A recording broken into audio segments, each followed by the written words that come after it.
lounging, son. Welcome back to the Comic Lounge. My name's Ryan, and with me today I have Torunn Grønbekk.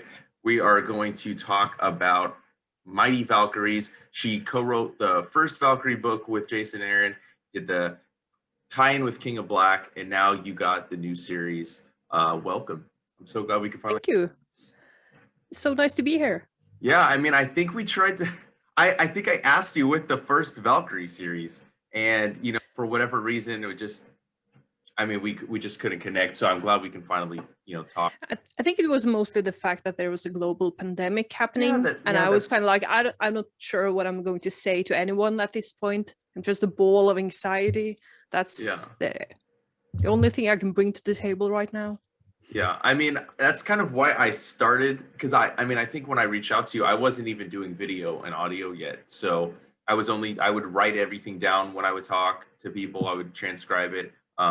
But doing the video and talking more with people kind of just like got me out of all the bullshit, that was going on over the past year. So, yeah, I mean, I think it's a lot easier to respond to questions verbally as well. Yes. Often because the questions, if we have them written down, a lot of the time it's just no. Like, can you tell me something about? No, I can't. But I can tell you other things if we can talk about him.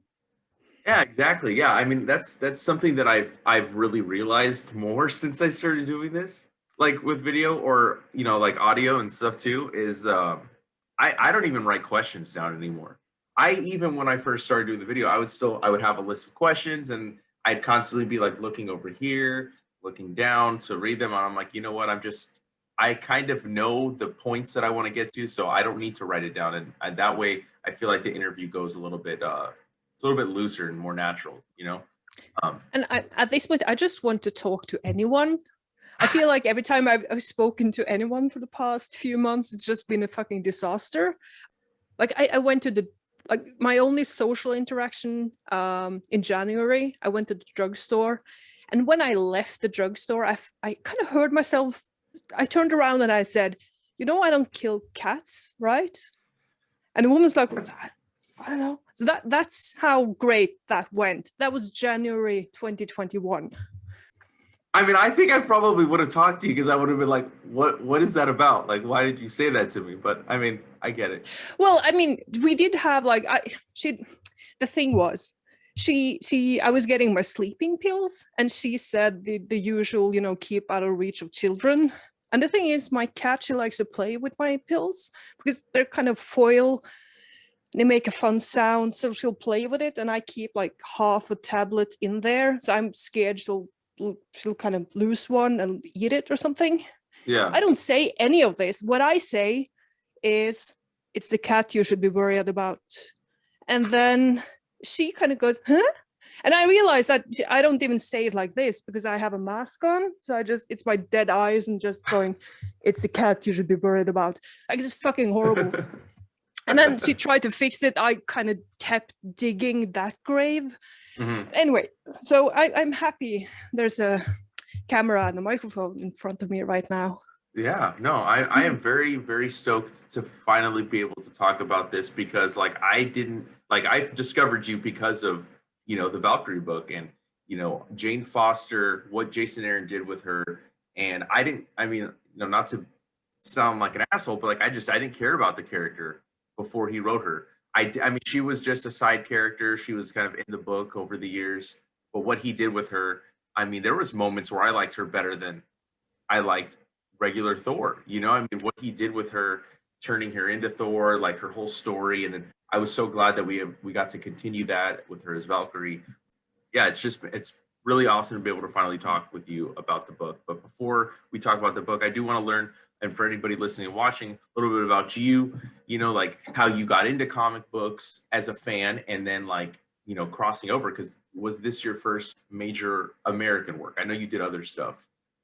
Well, I suppose the comics came, I always read comics, and I'm a huge computer geek, I suppose. I've always been in a really kind of geeky community. I got my Commodore 64 when I was 7. That's how I learned how to write English, because I wanted to be able to use the computer. And I kind of stayed in this really kind of geeky community for the longest time, and comics were always around, and I kept borrowing it from my friends, and but we didn't have like, I didn't have a concept of like, this is DC and this is Marvel when I was a kid. It was mostly just like, these are comic books, these are cool. I found my favorite comic book from when I was a kid. This is Valhalla, and it's written by a Danish guy who has a long-running series of like comics based of Norse mythology, and that was kind of my first drug that kind of got me really into the storytelling aspects of comics, I suppose. And then as soon as I started to be able to read English with some confidence, then I immediately started getting everything I can get my hands on, especially the Vertigo stuff. This was late 90s, so that was a heavy kind of thing for me. Loved Preacher, of course. Everything that was quite violent and quite just beautiful. I think I've said this before, that the reason I write comics is because when I try to write prose, I miss Steve Dillon's silent panels. I have a moment when I was writing something, and it occurred to me that all I want to do now is just have one of his reaction panels, because he did those better than anyone else. And in that moment, I kind of just went, oh, I'm sure I can write comics as well. It's never really occurred to me before, but I'm sure you can. And I did some research, and I started my first comic script that evening. So, I mean, it is, I think I have a more, it isn't as streamlined superheroes of Marvel, or like, my background is a little more kind of scattered around with whatever I could get my hands on. But I think really early comics kind of stood out as my thing. Like, it felt very much like that's what I wanted. If I had an extra 20 quid, I would find some comic to buy and enjoy that. That would be my Friday night party person, as I am. I mean, I love that you say Vertigo, because Vertigo is my still. I mean, they're not around, but I mean, the effects of Vertigo are still felt in comic books. Vertigo was like, I mean, I read superhero stuff growing up, and then I think I know Saga of Swamp Thing is kind of like that bridge, but I read that, and then I started. I think 100 Bullets was my first actual Vertigo title that I read, and I think it was like 12 or 13. I'm like, this is fucking so dope. And then Preacher, and then everything after that, and Scalped. You know, I mean, talk about Jason Aaron, like Scalped. I've read that 3 times. Yeah, from beginning to end. that's right. That series. So I always love when I hear creators like yourself talk about Vertigo, because it's just, to me, Vertigo is a very special and unique thing in comic books, and I'm still a little upset that it's not around, even though I've seen like the people from Vertigo go and do stuff, and like you see it at Image now, and you see it in other creator-owned stuff. But I think there was a certain like mystique that was attached if you had a Vertigo book. You know what I mean? Oh, definitely. And I got to, you asked about my first American comic work. I did a creator-owned book called Ageless, and I did a web comic and a few different things. And Vertigo actually contacted me and asked me to pitch for them. And this was just a couple of months before everything ended. And it is still one of those heartbreaking things that I never got to write a Vertigo book, because it is such a special thing to me. I'm upset I didn't get to see that too. Yeah. It is always interesting when you work in comics, because you do have all of these projects that could have been. And before I got to work on Jane Foster, I did a bunch of those for the, like, let's call them the big American publishers. So either pitches that kind of almost went ahead, or inventory issues that I'm not sure will ever see the light of day, and just kind of hoping that something will kind of catch a break. And I find, especially when you're doing creator owned, that if you're going to ask an artist to work on something, even if you're paying them, you kind of want them to if they're going to spend a year drawing something, you better make sure they're getting published at some place that will take them seriously and will get the book out there. So one thing is just making the comic, but another thing is getting like a good deal. So I find it's relieving somehow to just be able to write for Marvel and not have to worry about all of those things right now, at least. I mean, to me, like I said, like you kind of came out of nowhere, and let's talk about the first Valkyrie series. How did you hook up with Jason, and how did you get attached to that project? Well, I met Jason a few years ago at New York Comic Con. I was having dinner with John McCrae, who's a good friend of mine, and he was at the bar talking to some people. I went in and I met Jason and Jen Grunwald, who is the most magical person in this world. And I told a horribly embarrassing story, like for 10 minutes, and then we fucked off. And then John kind of went, that was Jason Aaron, right? I was, no, I didn't. I wish I had known. I might not have. I might have put a better foot forward than seriously one of the most embarrassing moments of my life. But he apparently kind of went, oh, this girl, this fucking mess. I want to work with this one. Oh, I met him later that evening, and we had a nice chat. And then the next year, we had a drink and discussed stories. And it turned out Al Ewing had a lot on his plate, so they needed a new co-writer for Valkyrie. He didn't tell me this at the time, but I assume that's when he got the idea. And he sent some books that I'd done to Will Moss, who is the editor for Valkyrie, him and Sarah Brunstad, and they kind of went, well, I mean, if Jason thinks it's okay and the books are great, but he didn't take a chance on me, because you can never really tell how it's going to be to work with someone until you've done it. I could have been a maniac, but I don't think I am. I do try very hard to be a person. And so how was like because like co-writing, to me, like I don't often talk to people that are co-writing a book, right? So how does the workload kind of get divvied up when you guys are coming up with ideas? I mean, you guys live on opposite sides of the world too. So is there a lot of like phone conversation coming up with the story plots? Well, usually we talk through usually I go somewhere and try to figure out what I want to do. And then I talk to Jason, and he's got like his mind works in mysterious ways.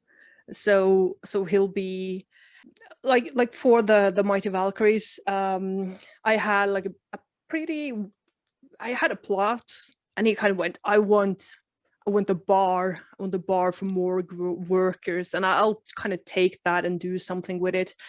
And every time I ask him, like, I'm not sure how we're going to solve this thing, he'll just be like, well, we'll send them to the moon. Like his mind works in a very special way, but it's always correct. It always kind of works. So we talk while we're writing the outline, just so I have something to go on.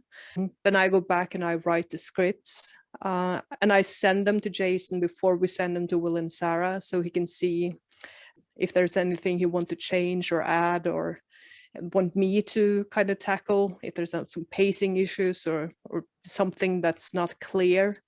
And usually there's not a lot, but maybe I'll ask him for, like, if Volstagg is running into battle, maybe he has a great line for Volstagg. Yeah, so that's how we work. I write the scripts, he'll read through them, we'll work out the story together. Whenever I need to ask him something, he's always there. Either we can talk on the phone, or I'll just text him. Like the last thing that happens in Mighty Valkyries, I sent him like a list of things, and we decided on the specific things that is going to happen, because Mattia is doing such amazing work, and God, I know. Jason, I mean, and Jason just said, oh well, Mattia would draw the fuck out of and the thing. I'm not going to say the thing. So that's why we have the thing, because Mattia will draw the fuck out of it. It's going to be amazing. Yeah, I'm loving the book. I mean, I think that Thank you. When I talked to Jason, I think I talked to him about, I don't know, time moves so weird right now. I talked to him recently, and he was saying that you were like doing the majority of the work on this series. Has your like, I don't want to say contribution, but have you picked up more and more from like issue 1 of the first Valkyrie series going to here? Have you kind of taken on more of the responsibilities necessarily in terms of like story? Not really. What was important to me, what is important to me is that I'll do my share of the work. I don't want to rest on Jason's brilliance. So I try to make sure that he, when I don't want to be just like, hey, can you just help me? I'm completely stuck here. And that was really important to me for the first arc we did, that I wanted to pull my weight. But what has been really helpful is the things like lettering notes. I'm not sure how well, I wasn't sure how Marvel wanted to get their feedback, and that's when I called Jason, kind of panicked, being like, what am I supposed to do? And he's like, well, I do this, you can do whatever the fuck you want. But and then I just kind of copy him and I pretend to be a person again. There's a lot of, yeah, I feel confident in the story and the, like, I feel confident in most those kind of things, but it's all the other things, all the just making sure that all of the expectations are met. That's a different story. And Jason has been amazing, just helping me along and making sure that everyone's got everything they need when they need it. I mean, I think that the book is, I can see the hints of Jason, but it also doesn't feel like a Jason Aaron book, and that's not in a bad way. I'm not, you know what I mean? Like, I love the book. Like I said, I love Jane Foster. What is most appealing to you about the Jane Foster character? I mean, you guys also made her work in a morgue, which is really dope because she's already a Valkyrie, which is shepherding people to the afterlife, and then she's working where dead people are. So I think that was a really interesting thing that you guys added. Well, all credit should go to Al Ewing on that one. I kind of came in when she was already working in the morgue. But I think, to me, she is a fascinating character. At this point, she's kind of done it all, including dying and coming back to life. She's experienced loss in a way that few others have. And did the Valkyrie vision as well. She could just walk around New York and look at the people who are about to die if she wanted to. So it is kind of trying to find some kind of meaning in life when you're so surrounded by death, I suppose. It's an interesting challenge. And I love Jane Foster's too. I mean, I said this to some guys on Twitter the other day, that I think I'm learning from her. I feel like I'm becoming a slightly better person just because I have like the Jane voice in my head now, being like, well, this is what you're supposed to do. I'll go for the other thing anyway, but at least I'll consider the nice proper thing to do, because she is so good, so fundamentally good. And not because she's just kind of naive, because she's kind of seen everything at this point, and she knows that it is through kind of goodness and love that you kind of you win. Yeah, I mean, I think she's even got more of like I went back and I looked at the first Valkyrie series, and like you can see from there to the first issue of Mighty Valkyries, like there's more of a confidence within her that she has within her new role. You know what I mean? Like, it took her forever, I think, to fully be confident in being Thor. Then when she wasn't Thor anymore, she was Valkyrie. I think she was still a little trepidatious about like how to move forward in this new role and stuff. Like the scene that you wrote with Loki, I was telling my friend when we were talking about it last week for the podcast. I'm like, he's like, I didn't even know it was Loki. I was like, yeah, but she got that, like, that douchebaggery of Loki so good that I kind of knew it was Loki, even though I didn't see the face. So I told him I would say something to you about that, because I thought that, like, that's a sign of really good writing, that I knew it was just by the inflection of like what he was, the dialogue that you put in his voice. I'm so happy people seem to respond well to that scene. I think I wrote something in the outline like, well, they have an amazing conversation and it's flirty and brilliant, but then and then I sat down to write it, and I'm like, oh, I need to write a brilliant conversation where it's slightly flirty, but she's also supposed to get suspicious. Mm. And I'm happy to kind of hear that it worked. And I love Loki. I think he's one of the coolest characters in the Marvel universe. I think we should do a bunch of Loki stuff. Mhm.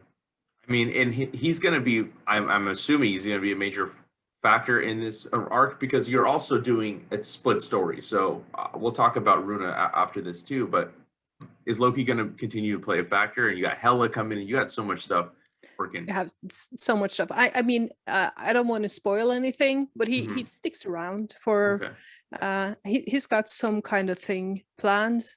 Okay. Might not have planned it completely perfectly. You can't make Loki's plans always go perfectly. That would be horrible. That's true. That's true. Let's talk about Runa. You finally, like, you guys she was introduced into the main Marvel universe. This is based on like Tessa Thompson's version of Valkyrie from Thor Ragnarok, which I absolutely adored in the film. I think she was one of the standouts for me. Yeah, me too. And then you named her in this last arc. So is this the book is called Mighty Valkyries. So I think I assumed, I don't know if anybody else did, that like everybody, all the Valkyries would be together. Maybe Brunhild would be in there too. Are they going to eventually not collide, but are they eventually going to be together within the story, or is it going to be separate? Oh, definitely. We're bringing together as soon as we can. It's been interesting because we were writing Jane Foster during the pandemic, when the pandemic happened. Sounds so stupid when you say it like that. When everything happened back in March 2021, 2020, I don't know. And everything got paused for a while there, and we didn't know exactly what was going to happen. But then King in Black kind of came in before we would be able to finish the arc. So we did some changes to kind of make sure that all the timelines kind of fit together. But yeah, they will meet up. I think Runa is, I know people don't know her as well. I know her quite a bit now, as I'm spending all my time with her. But I think she's a great character. And I think she's great, a kind of great contrast to Jane as well. They're interesting pairing. So it's a lot of fun. I'm trying not to spoil anything right now. I'm doing a horrible job. No, I get it. But what do you find, like, are you given, like, I don't want to say leeway, but are you able to kind of flesh out who Runa is more so than Jane Foster, who was a little bit more established? Are they kind of letting you do what you want to do and kind of build this character to this new audience? Because I mean, she hasn't necessarily been around very long in terms of being in comics, you know? Yeah, like we have complete freedom, basically, what we want to do. And we have a pretty good idea what we want her to be. And we don't want to show that into people's faces immediately. She needs to kind of show who she is through her actions. So, but I think it'll be, I think by the end of Mighty Valkyries, you'll get a pretty good idea of who she is. But I mean, I've gotten a lot of questions about how much kind of leeway we get, how much freedom we get from Marvel, and in my experience, we get a lot of freedom. We can do, and it needs to be good. It needs to be at like a certain level, but other than that, we can do pretty much anything. I had to rewrite something, and we had another character in the pitch originally, and I sent an email to Will going, oh, we're going to need to sacrifice this character to fit this in. And he was like, well, it would be sad to kill her, but if you have to. I'm like, no, just from this story, I don't want to kill her completely. But it's nice to know that I can if I want to. I do have bad days. I do like to kill people if I can. Yeah. I mean, that's funny. Like, oh yeah, go ahead, kill her. That's pretty funny. What can we expect moving forward with the series? Is there? I mean, how are you already done writing the series? I'm finishing the 5th issue right now. Okay. Well, what can we expect? What can you tease in the series without spoiling anything? And then, is there plans for more? Well, the second question, I don't know. I hope so. I hope there will be more Jane, but I don't know. I know it is like the publishing landscape right now is kind of difficult to predict. And I think everyone's kind of just hoping that when the world starts to slowly reopen, things will go back to some kind of normal. But the point is, we're taking really tiny steps and not like we don't know anything. Is what my point. So I'm trying to kind of tie everything up quite nicely in the 5th issue. I don't know. It's a fun book. Craven will enter in the next issue. Nice. Craven the fucking Hunter. That is Jason. That is the thing about Craven. I love Craven, but he always seemed completely fucking ridiculous to me. Like, he's got lion eyes for nipples, for fuck's sakes. Like, how does anyone take this man seriously? And the fun thing is, like, I texted Jason something. I need this kind of a character. Who do you think? He's like, Craven. Let's go with Craven. I'm like, what?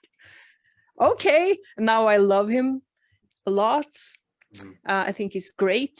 But he's still the cheese is like, even Mattia can't make him completely sexy, but he will make him as sexy as you can. A man with like a mustache and a perfect teeth, grinning all the time with like the nipples. With the lion eye nipples, yeah. Lion eye nipples. I'm never gonna not think about that now when I look at Craven. How can anyone not? I don't know. I just don't think about it. Okay, forever. I think I described it like something like, if you're fucking Craven, all you would be able to see is just like the bobbing nipple eyes above you. I think you should get that mental image into your head every time you think about Craven. Thank you. That's now no problem.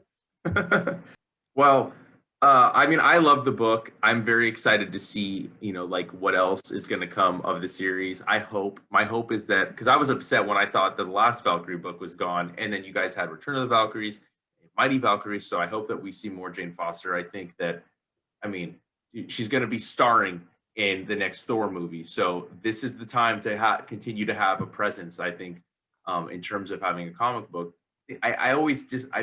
It always bothers me when a movie comes out based on a comic book and there's no material for me to read as a fan, but then also for me to recommend in the shop. Like, somebody will come in like, what do I read? Oh, there's no book starring that character. And I always think that that's, a missed opportunity. Yeah. So, well, I do hope we get to keep writing her. And right now she just keeps all my sanity in her hands as well. So I'm not sure what's going to happen if I can't keep writing her. I'm doing fine. The pandemic is great, but we'll see. I can't say anything. The only thing, I suppose, when the movie comes out, there will be Jason's Thor run, which is so great anyway. So I suppose hopefully a lot of people will pick that up and get to experience that for the first time. Yeah, I mean that's one of my favorite. I told him too. I think it's my favorite Marvel run of all time, because it's just like 7 years of epicness, Yeah. And I think that is also my favorite Thor, I think. But then again, like, Tony Cates is doing great. And I love Jason so much. I kind of was like, oh, someone else is going to write Thor. I'm not sure if I can handle this. And then Donnie is just killing it. Yeah, I almost, like, nothing personal, but to anybody, but like, I almost didn't want. It almost felt like cheating. You know what I mean? Like, I don't know if I can read this Thor, because, you know what I mean? Like, there wasn't enough of a gap. I mean, he literally, his issue 1 came out the month after King Thor 4 came out. So yeah, but it has been good. Yeah, it's almost annoying, given that he writes everything else brilliant as well, that he should be brilliant at the Thor. But here we are. I do want to ask you too, because like, you're an artist yourself too. You don't just write. Can you talk a little bit about like the difference of like the creativity of like doing that, right? Like writing, like your outlet as opposed to painting, and has that also kind of helped during this year? God, yes. I think the painting for me is, I do oil painting. I spent 40 hours painting one painting, just wanking along in one eye for hours and hours, listening to some book, being completely somewhere else for a while. And it is a really different creative experience to me than writing. Writing is, it's like a nightmare, and then it's fantastic, and then like it is the worst roller coaster that you keep wanting to just be on. Whilst painting is a little more, it's the closest thing I come to meditation, I think. And I can kind of feel it if I haven't painted in a while. That's usually what I need to do. I'll go crazy a little bit, and then I'll just be like, I'll just go paint, and it's usually better. And now I usually paint portraits, but now I've started kind of combining the painting with my love for old aircrafts. Now I'm painting old aircrafts, and it's the best thing ever. But I need both, I think. Yeah. Why don't we get a Jane Foster variant cover by you? Well, first of all, I would love to. I think horse would need to be on it. And I think all the times I've written into a script like horse is proud or horse is laughing or some horrible shit that I try to kind of sketch up something with a horse, and a horse is just a fucking horse. So every time I write like, hey, could you make horse look sad? Just it's going to be 1 year of scripts coming back to haunt me, but I would love to do something like that. That would be cool. But I could only do like a variant. I can't draw sequentially to save my life. That would be a nightmare. All the things that I like in making art would just I'm working on another book now that will be announced in a couple of weeks, I think. And it's a very technical book. There's a lot of things that needs to be correct on the different people involved, and the artist is just like he'll deliver something, he'll tweak it forever. The most patient man in the world, and I'm so impressed. I could never do it. Can you talk a little bit about the book? Can you tease anything? No. I'm not sure I even should have said that I was working on something. I never know what to do with the kind of unannounced projects. I'm doing a thing that I'm extremely excited about. I can say that. And it's been one of those, like I have had this book and Mighty Valkyries and Return of the Valkyries. That's kind of been the things that kind of saved me throughout the pandemic, just being able to work on those things because it's been so much fun. But you said in a couple weeks, so probably by the time I post this interview, you'll maybe. Okay. I never know like what dates they're going to announce things. I just kind of I usually provide a quote at some point, and then it disappears out into somewhere. But I'm really excited about it. I think it turned out really great. We have the first issue is kind of lettered and colored and done, and it looks amazing. And it is a special kind of treat to be able to work with the artists that Marvel can hire. Also because if you work for Marvel, everyone really wants to bring their A game. So my first Marvel comic was with Kafu, who is just the best. And I think that the art, I know Mattia isn't for everyone, but by God, you can't deny the brilliance of those pages. No, they're so cinematic too. It's insane. Yeah. I mean, you've been get some great artists on your stuff. Yeah. So I can't wait to see the book that you got coming out. I'd love to talk with you about it too, much like we did with this. After first issue comes out, I'd love to chat again. Anytime. I'm here just talking to my cat and my kids, who at this point they understand me without me having to articulate actual sentences. So I'm not sure how this. I might come out of the pandemic as an entirely different person. It'll be interesting to see. All right. Well, is there any? So is the only other project, because you're wrapping up Mighty Valkyries? The only other project is this unannounced book come with Marvel.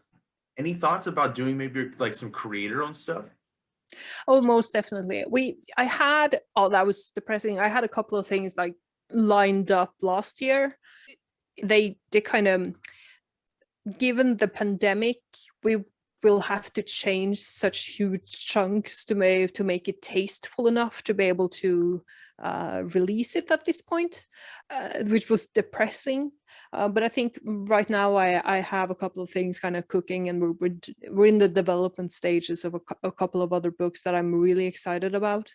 But it's been like a year of just not knowing exactly what we're going to do with a few projects that are, I think they're great, but they need to be adjusted given I would say the fatigue that we all have right now and the taste level. Like I had one book that began with a guy releasing an influenza-like virus during Mardi Gras. Can't do that anymore. Yeah. We'll have to skip that. Yeah. And it's also interesting when you see people's reaction to this kind of crisis. You think you know how people are going to react, and you're wrong. Like God fucking forbid that something more serious than a pandemic happens, because the level of stupidity we've been exposed to over the last year is just staggering. And I think it's kind of changed the way I look at how we as a race, the human fucking beings, would handle like something more serious. Yeah. Yeah. Yeah, I agree. That was a depressing note to end on. Let's no, we'll end it better than that. Yeah, I think that yeah, I won't even get into it, but yeah, people are fucking nuts. They're fucking nuts. They are fucking crazy. Just trying to get fucking water was a chore, out here. Watching the madness in the stores, people like arguing about grabbing food. It's like, dude, just shut the fuck up. Just, fuck down. Yeah, and it is interesting when you when you look at the QAnon people and going, oh, well, I know they're fucking crazy, but they're not, we haven't delved into the crazy yet. And then it kind of bleeds into like, I saw a statistic from Norway, and we're a sensible country, but there's still like 30% of the adult population are like, well, we're going to wait and see with the vaccine. So I know, just take the thing. Yeah. Anyway. I know. People are nuts. Anyways, but let's end it on a positive note. So yeah, I always like to just for personal reasons, I know other people, that are watching or listening always like to hear too. What have you been reading lately, or what books, comics, anything like that you've read lately you've really been digging? Okay, this is a really depressing one, but I did love it. The Kindly Ones. It's a horrible book. It's fucking mental, but it's great. And I read for the first time Who Goes There, the short, like the novella that The Thing was based on. It was written in 1938 or something, and it's fucking magnificent.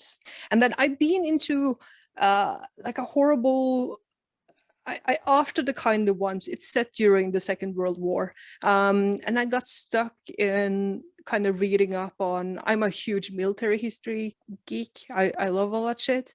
So in the days after the war, so I read a bunch about Potsdam and everything. But The Light We Cannot See by Anthony Doerr, that was great. And then Mrs. Death by Salina Godden, that was also brilliant. Okay. I've been reading, I think I've read 40 books so far in 2021. That's all I do now. And that's novels? Oh yeah, I've read. Holy shit, I can't read that much. Oh well, I mean, what am I supposed to do? I'm going crazy. I read last year. I read Alexander Barron, From the City, From the Plow. That is probably the best book I've ever read. So if you like your war books, get on Alexander Barron, everyone. It is amazing. All right, cool. Yeah, I'm definitely going to check that out. And, thank you again. Thank you so much for taking time to chat with me, especially considering I know you hurt your back. So I really thank you for doing this. You were awesome. You were amazing. Before, though, that we get out of here, if you could share with everybody where we can find you online, your social media stuff, and I'm going to drop the links down below. Well, I'm on Twitter at Grønbekk, just my last name without the. I spell it with the O with a strike through. That doesn't Yeah. work on Twitter, so it's just Grønbekk, I think, and it's the same thing basically on Instagram. Come talk to me. That's nice if you do. I'm all alone here in Norway. No, I'm fine. Okay, well, thank you again. You were fucking awesome, man. It was a lot of fun talking with you, and I cannot wait to talk with you again. It's been so much fun. Thank you so much for having me. Yeah. Being patient with me. I appreciate it. Oh, my pleasure, man. I'll talk to you soon.